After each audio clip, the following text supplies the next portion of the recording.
Now I'm going to review some movie characters. I'm going to start with CJ and Dawn of the Dead. You know, that security guard.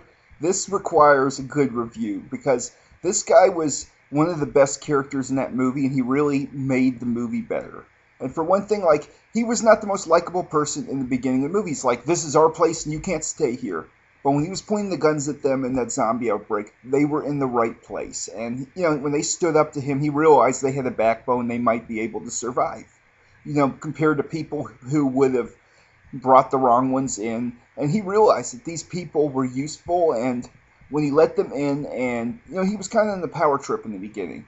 But pretty quickly, you saw a different side. Like, when the situation got worse, he was much more useful. I mean, he did have that breakdown in the roof, but pretty quickly, he became useful. And at the end of the movie, he ended up sacrificing himself to save them. So he was kind of like the Leonardo DiCaprio guy in Blood Diamond, who, you know, wasn't the most likable person. In the beginning, he was kind of supporting that civil war by smuggling diamonds. But he, at the end of the movie, he saved that one guy and helped him get out of the country. And he's also like the guy in The Great Santini, who was on a power trip, and he was, you know, very hard to deal with his family because they all were down on him, and they were really upset the way he was always ordering them around, and he was really, really difficult to get along with sometimes. But at the end of the movie, he's doing a military training mission, and the plane malfunctions, so he flies it to a safe location, goes down with the plane so he won't take anybody out with him. And he was kind of a hero there.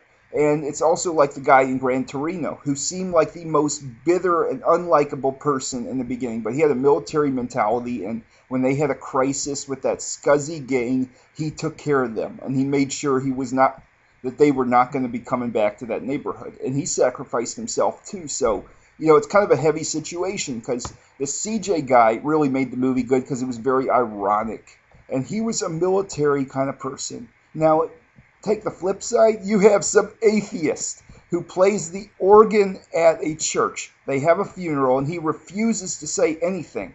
You know, he's like, oh, I don't believe in God. I don't think anybody could. And he was a passive, gentle kind of person. And he just wasn't good in a situation like that. You know, you need people who are in the military and who are realists in a disaster situation. You don't need passive people who are going to be wimpy and whine and stuff like that. And he was kind of like that. And it was pretty ironic, too. Like, CJ really helped a lot. And when Steve refused to open the door for them or help them out in any way, he says, I'll get to you later, asshole. And he was right because Steve was no help, and Steve made the situation worse.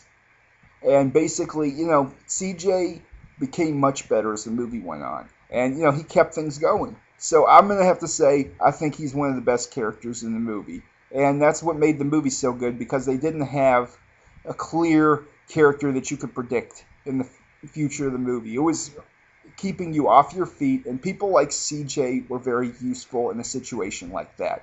And he definitely had the military training because he was the most useful kind of person, and he was in a combat mode when he went outside, and he did not freak out or anything, and he was very good at using his gun, and he obviously had that kind of skill, and he probably fought in the Gulf War or something.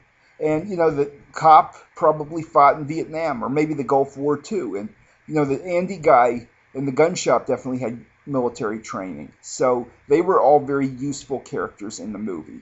And that's where I think Dawn of the Dead 2004 is probably one of the best zombie movies, because you have more character development, and it's more of a disaster situation where there's no certainty, and at the end they don't realize what they're up against, and none of them make it out.